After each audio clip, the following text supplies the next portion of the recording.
ইন্নামা সাবর ইনদা সাদামাতিল উলা, বিপদের প্রথম ধাক্কায় ধৈর্যটা ধারণ করতে হবে। অনেকে বিপদ আসলে পেরেশান হয়ে যায়, চিল্লা ফাল্লা শুরু করে দেয়, কান্না শুরু করে দেয়, বিলাপ করে।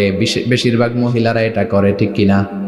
বিষ্ণু বললেন বিপদের প্রথম ধাক্কায় কেমন সবর করলা এটাই দেখার বিষয়। ইন্নামা সাবর ইনদা সাদামাতিল উলা, বিপদের প্রথম ধাক্কায় যে সবর ধরতে পারে সেই আসল সবুর, সেই আসল কি সবুর। মানে ধৈর্য ধারণকারী। বিশ্বনবী দোয়া করতেন, আল্লাহ আপনি আমারে ধৈর্যশীল বানান।